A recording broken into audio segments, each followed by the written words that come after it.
裝備食緊咩啊你？咩嚟㗎？介紹下今日煮咩啫係？我見到中間有隻蜆喎，冇掛住食啦。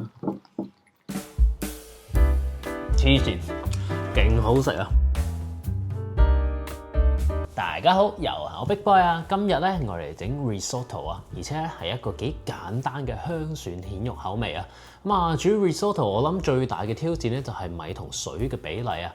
我自己嘅黃金比例咧就係1:4多少少。煮出嚟嗰啲米咧保留到有啲 al dente 啦，但係咧又唔會太硬喎。對亞洲人嚟講咧，我自己覺得咧係會易啲接受嘅。我喺餐廳工作嘅時候咧，都會成日去煮 risotto 噶啦。咁當中有啲咩技巧咧？又或者咧，如果要煮好多份量嘅時候，最理想係點樣去處理咧？呢啲一陣間咧都會一一解答嘅。煮之前，我哋先嚟了解下最常見嘅3款 risotto 米種。首先就係 arborio 米啊，呢種米最易買到，今次我都會用佢嚟煮嘅。佢嘅米粒就比較大，澱粉多，所以煮出嚟啲飯咧會好 creamy 好滑嘅。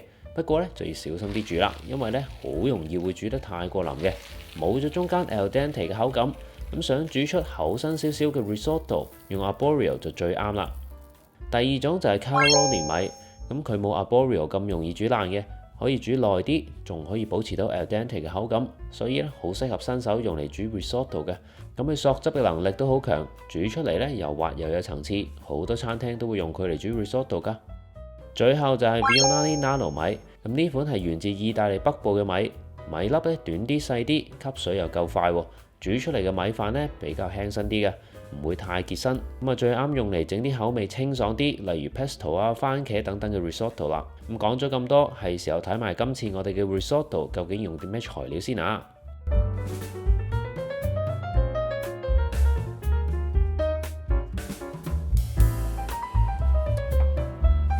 首先我哋切啲蒜，將佢剁碎晒佢。跟住我呢度有一大粒紅葱頭，先將啲紅葱頭切絲，然之後咧就將佢切碎啲。同平時我哋切洋葱粒咧有少少唔同，因為今次咧我哋做 risotto，所以咧我哋用呢個紅葱頭咧將佢切得細啲，咁樣食起上嚟咧個口感就會好啲啦。然後呢度有少少番西，將佢切碎晒佢就 OK 啦。跟住我呢度有一塊紫菜，開個明火。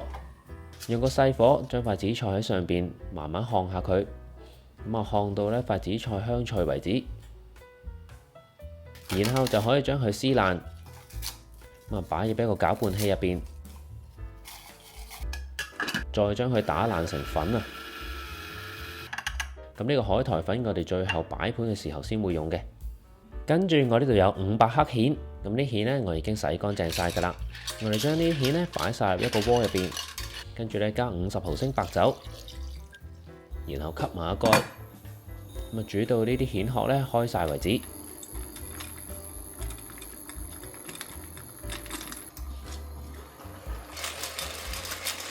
啲蜆都開晒口之後，就可以夾起晒佢啦。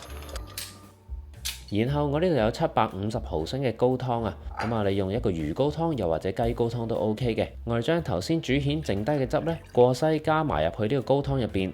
呢一個湯底咧就係我哋一陣用嚟煮 risotto 嘅湯嚟噶啦。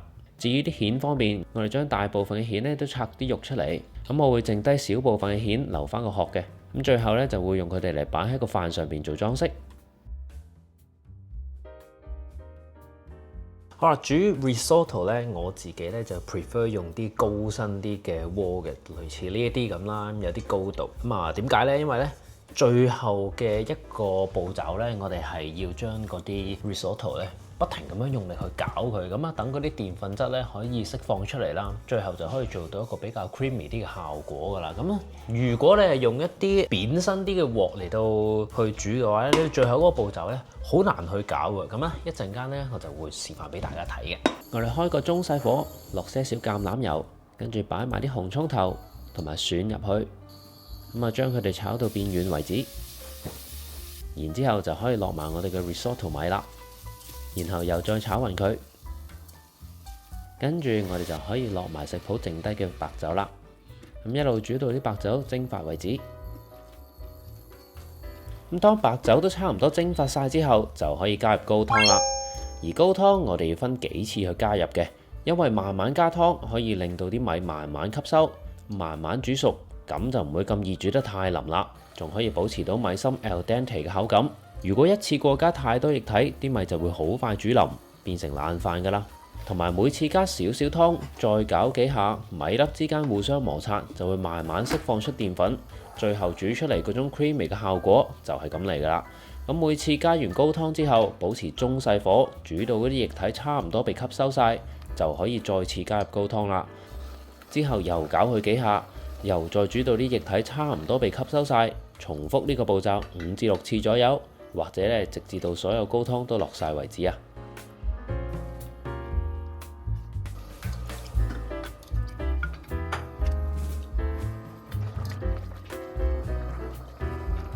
好啦，呢一個 risotto 咧，我已經落咗大概600毫升嘅液體落去啦。咁咧已經煮到而家呢個狀態，我頭先試咗粒米咧，就係7至8成熟左右。咁啊，入邊仲係有啲硬咁啊。如果你係一次過要做好多人嘅份量，咁咧你要事先去到做嘅話咧，係得嘅。煮到去而家呢個狀態7至8成熟嗰啲米，咁咧你就可以將成盤 risotto 咧倒入去一個呢啲平嘅盤度。咁咧呢個就係我哋喺餐廳嘅做法啦。一次過咧煮好多 risotto 出嚟，跟住咧就倒入去呢啲平嘅盤度，擺咗落去呢個盤之後咧，盡量鋪平佢。鋪平咗佢咧，佢就比較容易攤凍啦。因為咧其實而家啲 risotto 仲係熱噶嘛，所以咧佢係再繼續喺度煮緊佢自己嘅。如果你唔想當你再翻煮嘅時候咧，佢變得好腍咧，你攤平佢，咁咧佢就容易啲攤凍啦。因為佢只係7至8成熟嘅啫嘛。當你跟住真係要 serve 客人嘅時候咧，咁你就將呢個攤凍咗嘅 risotto 咧，再擺翻落去個 pot 度啦。跟住咧就加埋剩低最後未落嘅嗰啲高湯落去，再煮多佢一陣。你唔使話由頭去煮嗰個 risotto，咁成個過程咧就會快好多啦，有效率好多啦。而家我就落埋剩低嗰100幾毫升嘅高湯，然後加少少檸檬汁，跟住再磨入一個 Parmigiano 嘅芝士，大概咧就30克左右，跟住就撈勻佢。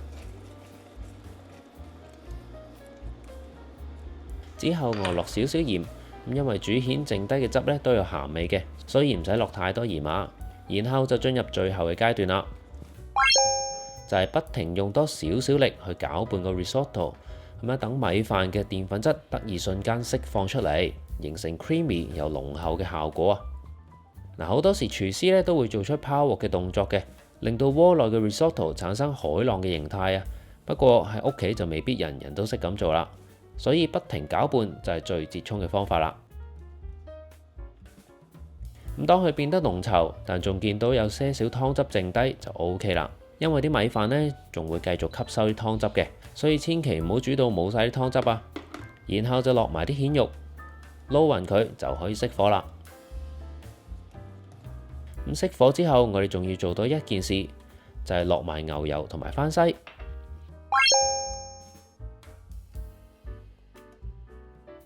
然後攪勻佢，咁直到啲牛油融化晒為止。咁呢個步驟呢，我哋叫做 mantecatura。簡單講就係呢一個乳化嘅動作嚟嘅。咁牛油入面嘅脂肪會同米飯釋出嘅澱粉乳化，而因為熄咗火，唔會再破壞乳化嘅結構，咁就會令到啲 risotto 變得更滑、更有光澤、更加 creamy 噶啦。咁樣我哋嘅 risotto 就完成啦。我哋將啲 risotto 擺喺碟上。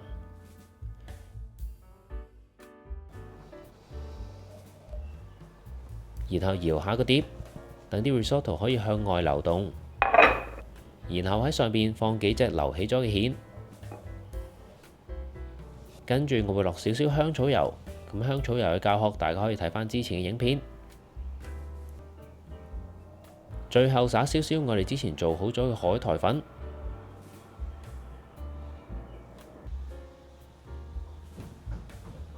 呢個海苔香蒜蜆肉 risotto 就完成啦。令人同狗都流晒口水嘅海苔香蒜蜆肉意大利飯。咪住先，上邊你都有呢個係用椰菜花嚟到代替米飯嘅蜆肉椰菜花 risotto 喎，又一齊試噶咯，我哋好唔好啊？哇！流口水，流口水。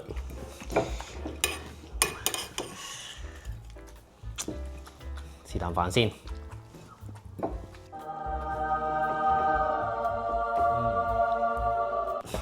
黐線，勁好食啊！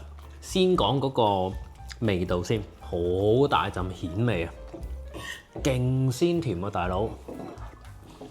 食得出咧有一陣近乎海水咁嘅自然鹹味啊，同埋有些少牛油嘅香氣啊。仲有咧，我哋喺面頭滲咗一個海苔粉啦，令到佢都有一陣我哋俗稱叫做 umami 嘅味道啊，非常之正。然後就係嗰個 texture 啦。呢一個嘅飯咧，個心咧仲有啲咁多硬硬地咁樣。呢個我覺得已經係遷就咗亞洲人嘅口味。即係如果係意大利人嘅話，應該可以再硬少少。但係咧，亞洲人咧，我自己都唔係好食得慣太生嘅嗰啲米嘅，所以咧我都係比起1:4呢一個嘅份量咧，再落多咗少少嘅水。如果你睇翻嗰個 recipe 就會知嘅。咁啊，煮出嚟咧，保留咗少少生喺中間。但我自己覺得啊，呢個係極度 perfect 啊，同埋呢個 creamy 嘅口感咧係純粹源自於呢一個飯嘅澱粉質。咁樣做出嚟嘅 risotto 咧，我自己覺得咧，一嚟唔會好膩啦，即係唔使落 cream 啊成啊嗰啲啦；二嚟咧食落去咧係好清爽嘅，好好食，係咪啊？好食，你嗰個好唔好食啊？我雖然淨係得椰菜花同蜆都好食係咪啊？你幾乾淨，唔使洗啊呢隻碟。乾淨到完全一粒污跡都冇啊！咁啊，其實 risotto 咧就唔係好難整嘅啫。跟住頭先嗰4大要訣咧，保證你可以喺屋企都做到餐廳級嘅 risotto 啊！咁啊，今日嘅影片咧就嚟到呢度啦。如果中意呢條片嘅話咧，記得 like、comment 同埋 share 出去，等多啲人可以一齊煮好西啊！